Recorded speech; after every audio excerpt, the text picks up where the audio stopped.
आपले सर्वांचे मार्गदर्शक दत्ताजी गाडगे सर यांना उत्तर विभागाची जबाबदारी भेटलेली आहे.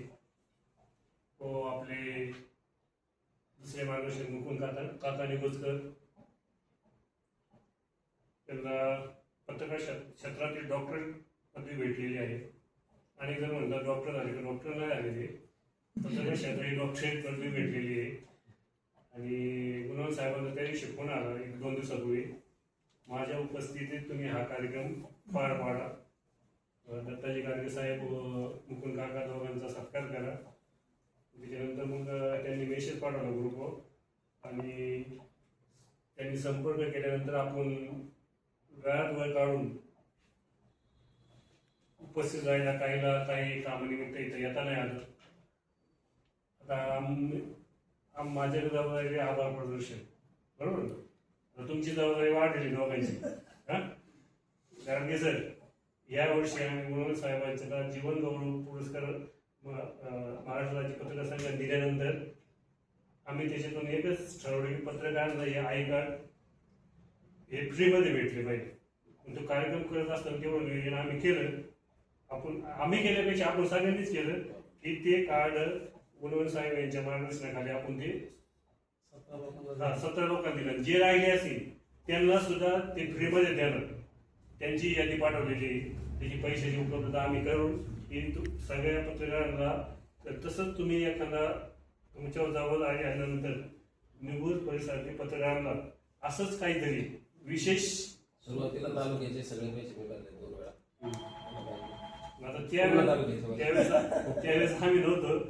तुमची जबाबदारी आम्ही पैसे भरण्यामध्ये नाही ना, तुम्ही जे म्हणले आम्ही देऊन घेतलं, आम्ही त्याच्यात नाही. आता हास्यविनोद जाऊ द्या.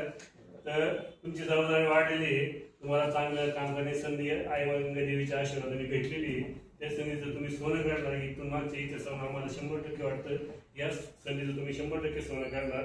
आणि जर काही अडचणी आणि पत्रकार मित्रांना ज्यावेळेस तुम्हाला फोन येऊ तुम्हाला समजलं तर तुम्ही तात्काळ तिथे हजर बसाल.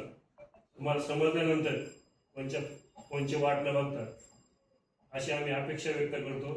आणि तुमच्या पत्रकार क्षेत्राला जसे तुम्ही उत्तरशी भेटले, तुम्हाला राज्यावर काम करण्याची संधी भेटावी ही आई सर्वांच्या वतीने प्रार्थना करतो.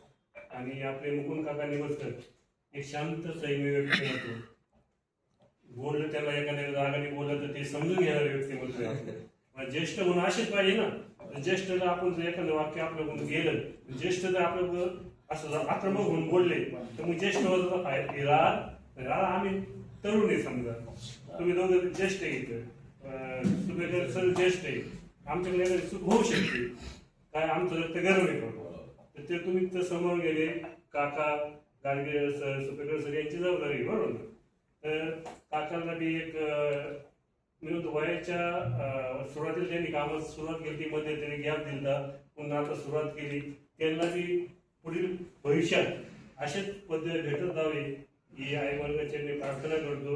आणि आपण या ठिकाणी कार्यक्रमाचे अध्यक्ष म्हणून बाबाजी वाघमारे सर, आपल्या धार्मिक क्षेत्रात ते रिटायर्ड नंतर काय केलं पाहिजे हे शिकावं, हे असे सुपेकर सरांकडून शिकावं.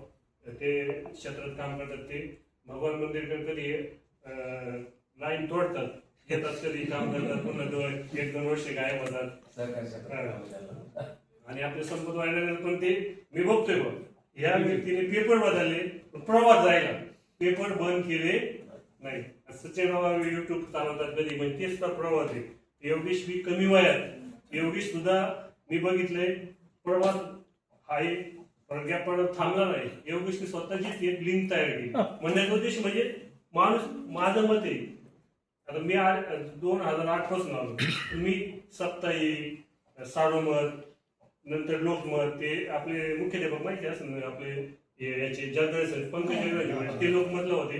त्यानंतर 2 वर्ष रिटायर झाले आपल्या शाळेत होते. 2 वर्ष माणूस नव्हतं. त्याच्यानंतर मग गोव्याला 2 वर्ष मार्ग लागले. पण मला सार्वमतवाले सोडे ना, सार्वमतवाले म्हणजे दोघांचे केलं.